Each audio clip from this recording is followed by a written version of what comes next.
This paper is about soft family influence without ownership in a large family firm in the UK.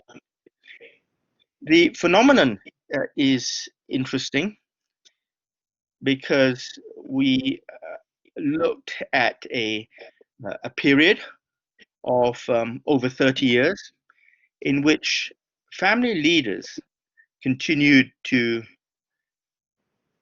control and manage the firm after family shareholders had substantially sold out of the family owned firm, which they founded 150 odd years ago. The company is Cadbury. There's no secret to it. It makes chocolates. It still does. It's still located where it's always been located. Nothing's changed except for ownership. Yes.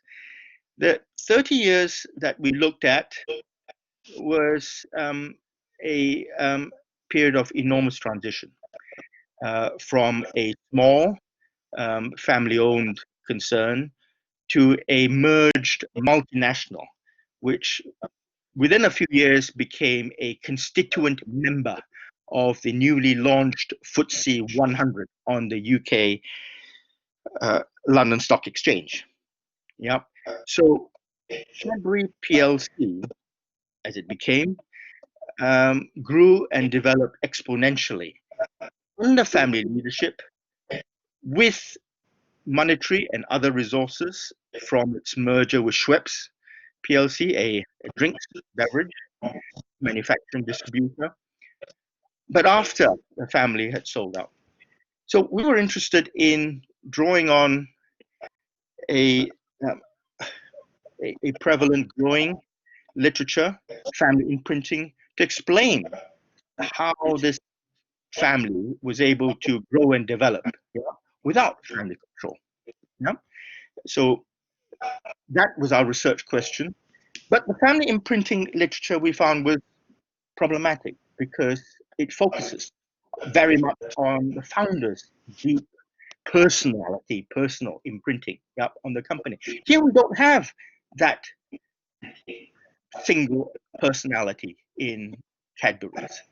Uh, the interviewees and the archival material we looked at didn't surface any particular individual who carried that founder's um, imprint, yeah, throughout the ages, as it were.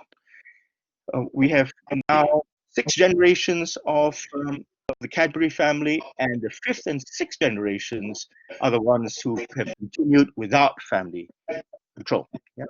That period of 30 years has come to an end. Yeah, we won't go into why and where to for in this short time, but the focus is on explaining that 30 years with family imprinting.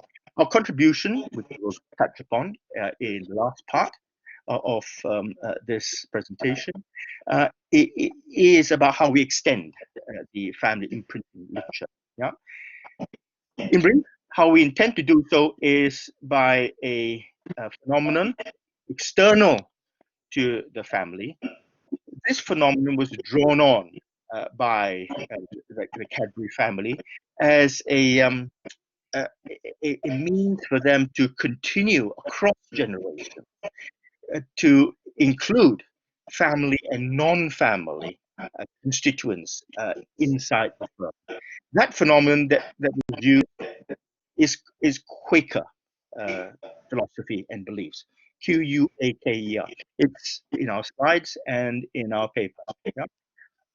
The second part of our discussion presentation is for Natalia, my co-colleague, to talk about research methods, focusing on what we discovered in the family's beliefs from Quaker-ism, we called it. Yeah, this Quaker-ism, external to individual members and personalities in the family, formed a bridge for Cadbury PLC to continue over 6 generations.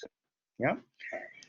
Can I now pass to Natalia to talk about research and Quakerism as a foundation for the Cadbury family, yeah, and their development? Thank you, Wilson. So I would like to talk a little bit about what we've done in the study. We've conducted multiple interviews with family members of Cadbury, those individuals that have worked in the business and those individuals that were kind of watching from the sidelines within the family or growing up whilst the business was developing alongside this. In addition to the primary data, we've also conducted quite a thorough research in Cadbury Research Library at the University of Birmingham, and we've also gone through extensive archives in Bourneville at the actual Cadbury archives within the factory, where we've uncovered quite a lot of information that is pertinent to our understanding of how Quakerism is intertwined in the whole being of this organization. What do we mean by Quakerism? I mean, Quaker movement was a particular movement that John and George Cadbury were, kind of showing allegiance to. It's particularly been manifested through the use of profits to benefit and develop community around the factory. You know, if we are, kind of absolutely amazed at the accounts of Bourneville Village, which was created by Cadbury owners for workers.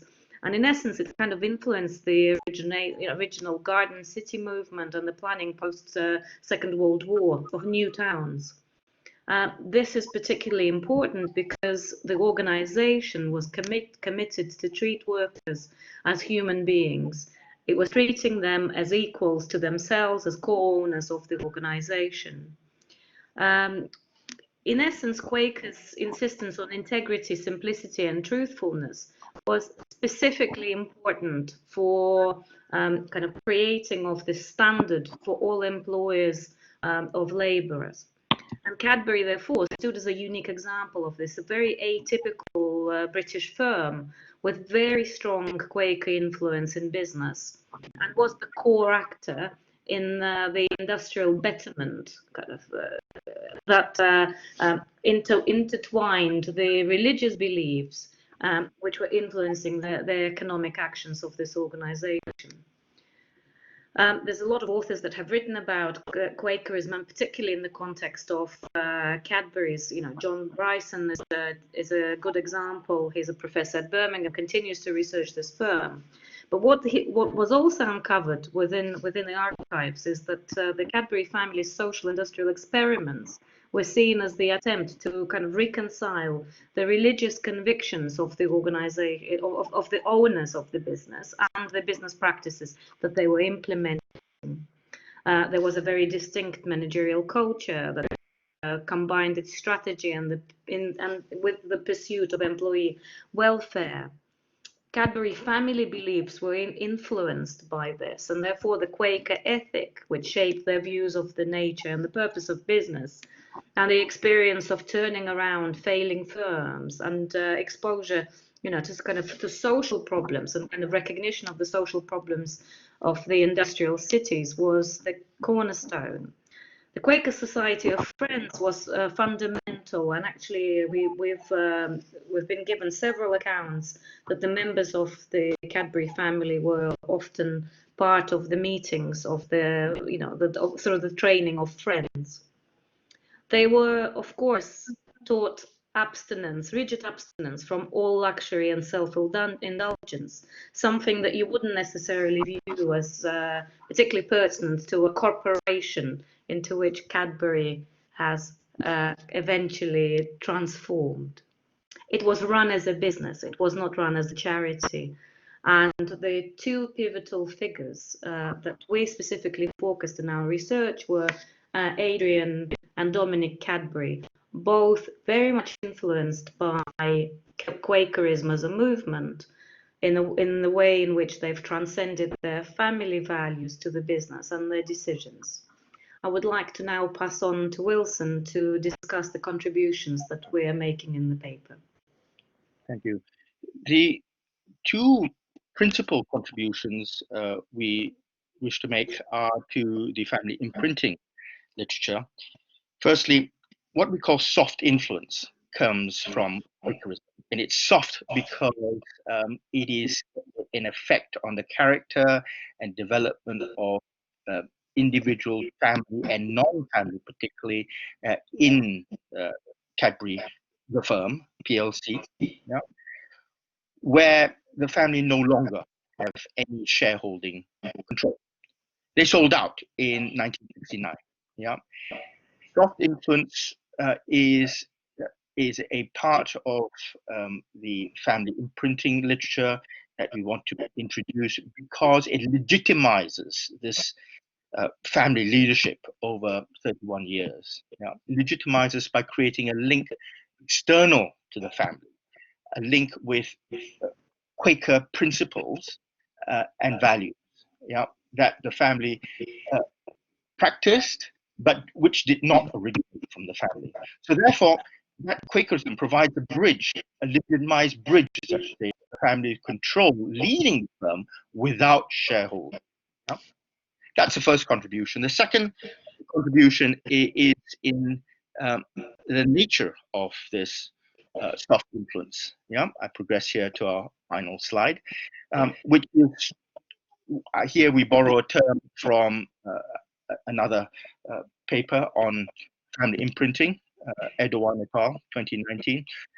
We call on temporal symbiosis, which is the ability of family to simultaneously balance innovative and traditional practices. Yeah, and they were able to do this within the 31 years by calling on Quaker three Quaker principles that we've heard.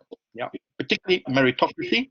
Yeah, that meritocracy enabled them to create structures inside the firm, systems and structures to enroll and promote able people. And we're talking here of an internal system way before, yeah, any corporate governance. Adrian Cadbury was in fact the father of UK company corporate governance. Secondly, there was the question of simplicity in the way that they behaved, the goodness that we call the title of our